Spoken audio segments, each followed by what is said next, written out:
Selamat pagi Bapak Ibu dan teman-teman sekalian. Kami dari Matana University yang terdiri dari saya, Vivian, Erliana, dan juga Angelita. Kami akan menjelaskan terkait infografik yang kami miliki, yaitu Pastel, BMC, dan Value Proposition Canvas. Kali ini saya akan menjelaskan analisis Pastel. Singkatnya, analisis Pastel adalah alat untuk mengetahui faktor apa saja yang dapat mendorong atau menghambat dari bisnis alga fibra ini. Alga fibra adalah bisnis sustainable tekstil dari rumput laut yang memanfaatkan bioselulosa. Yang pertama ada faktor politik. Program hilirisasi SDA Laut dalam RPJMN 2025-2009 ini sejalan dengan bisnis kami, jadi tentunya kami bisa mendapat support dari pemerintah. Kemudian ada faktor ekonomi. Ketersediaan rumput laut yang melimpah di lokasi produksi seperti NTT dan Bali itu bisa mendorong bisnis ini karena ketika bahan baku tersedia banyak, otomatis proses produksi pun bisa berjalan dengan lancar. Selain itu, produksi terpusat memungkinkan adanya penerapan economic of scale, di mana biaya produksi per unit menurun seiring meningkatnya volume produksi.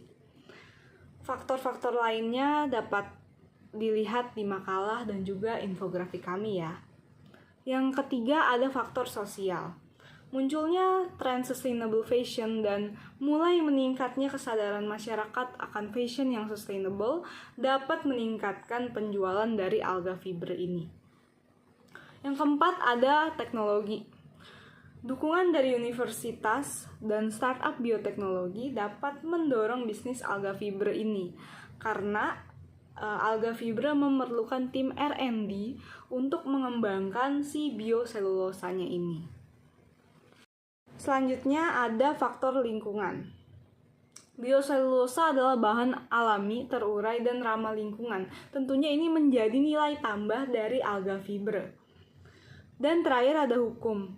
Produk bioselulosa wajib memenuhi beberapa standar seperti SNI, GOTS, dan Oikotex.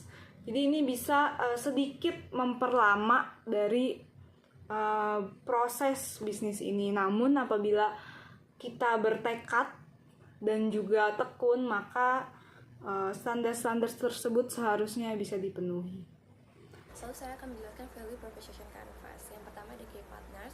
Key Partners sendiri dimulai dari tim R&D yang akan memformulasikan fermentasi dan akan meningkatkan kualitas dari serat bioselulosa ini agar sesuai dengan kebutuhan industri tekstil. Lalu selanjutnya ada desainer yang akan menciptakan produk dari kain selulosa ini yang akan menjembatani juga teknologi dengan selera pasar. Dan selanjutnya ada konveksi yang akan dibutuhkan sebagai mitra produksi yang untuk menjahit dan memproses kain menjadi produk akhir yang akan dipasarkan.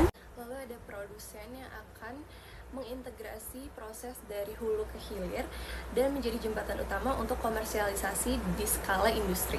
Lalu ada startup bioteknologi yang akan menyediakan teknologi fermentasi serta pasar tekstil yang akan menangani proses permintalan dan juga penenunan kain selulosa, serta ada pemerintah yang akan memfasilitasi perizinan, memberikan intensif fiskal, dan juga mendorong program pelatihan dan pendanaan untuk keberlanjutan inovasi ini. Lalu selanjutnya ada produk dan service. Jadi produk utama berupa kain bioselulosa yang biodegradable dan juga bebas racun sebagai alternatif tekstil konvensional berbahan sintesis. Selanjutnya ada gain creators, jadi mendorong pemberdayaan komunitas pesisir dan mengedukasi konsumen untuk memilih produk yang bertanggung jawab terhadap lingkungan dan juga sosial. Serta ada customer jobs. Di sini konsumen kini mencari pakaian yang tidak hanya menarik tetapi juga bisa mengurangi jejak karbon dan juga dampak limbah plastik. Selanjutnya ada gains.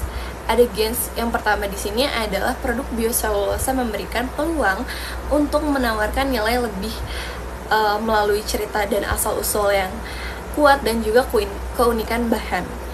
Lalu ada meningkatkan kepuasan konsumen yang ingin berkontribusi dalam menjaga lingkungan lewat pilihan fashion mereka. Selanjutnya ada memperoleh baju dari bahan sustainable. Jadi meningkatkan kepuasan konsumen yang ingin berkontribusi dalam menjaga lingkungan lewat pilihan fashion mereka. Selanjutnya ada pains. Di sini yang pertama ada kurangnya informasi terkait proses bahan baku hijau. Jadi konsumen seringkali belum memahami manfaat konkret dari bioselulosa sehingga diperlukan edukasi produk yang jelas. Lalu selanjutnya ada model yang tidak sesuai dengan keinginan pasar. Di sini jika tidak didukung oleh desain yang menarik dan juga sesuai dengan tren, maka keunggulan bahan tidak cukup untuk memenangkan hati konsumen. Baik, pada kesempatan kali ini pun saya ingin menjelaskan terkait model bisnis ini yang mendukung pengembangan tekstil yang berkelanjutan dari rumput laut dengan sistem terintegrasi dari hulu ke hilir. Yang pertama ada key partners atau mitra kunci yang terdiri dari petani rumput laut lokal sebagai pemasok utamanya, dan yang kedua pemerintah dengan dukungan program penghijauan dan kebijakan keberlanjutan, dan yang ketiga ada komunitas fashion yang ramah lingkungan dan didukung juga oleh influencer dan juga distributor lokal. Dan selanjutnya ada key activities, yaitu aktivitas utama dari sebuah bisnis model ini yang pastinya ada riset dan pengembangan atau yang biasa kita kenal dengan R&D, bioselulosa, dan proses produksi dengan pengendalian mutu, edukasi pasar, distribusi, dan juga penguatan kemitraan. Dan selanjutnya ada key resources, yaitu sumber daya utama dari sebuah bisnis model ini. Yang pertama ada teknologi ekstraksi yang efisien dan juga ketersediaan rumput laut yang berkelanjutan, tim riset dan produksi, serta sertifikasi organik untuk meningkatkan kepercayaan pasar. Dan selanjutnya ada value proposition yang terdiri dari kain bioselulosa dari rumput laut sebagai alternatif tekstil yang ramah lingkungan dan juga mudah terurai, serta ringan, kuat, dan rendah emisi karbon. Dan yang selanjutnya ada customer relationship, yaitu edukasi dan kampanye tentang tekstil yang ramah lingkungan pastinya. Dan juga adanya kolaborasi dengan brand fashion yang ramah lingkungan, serta konsultasi dan layanan purna jual. Dan selanjutnya ada customer segment, yaitu industri tekstil yang berkelanjutan, brand fashion eco-friendly, dan juga konsumen peduli lingkungan, serta UMKM tekstil lokal. Dan selanjutnya ada channel, yaitu marketplace B2B dan juga B2C, yaitu pameran fashion, website, dan media sosial, dan juga jaringan distributor lokal pastinya. Dan yang terakhir ada revenue stream, yaitu sumber pendapatan yang didapat dari penjualan kain bioselulosa ini, dan juga lisensi teknologi dan kemitraan eksklusif dengan brand yang mengadopsi inovasi besar ini. Dan sekian penjelasan saya, terima kasih.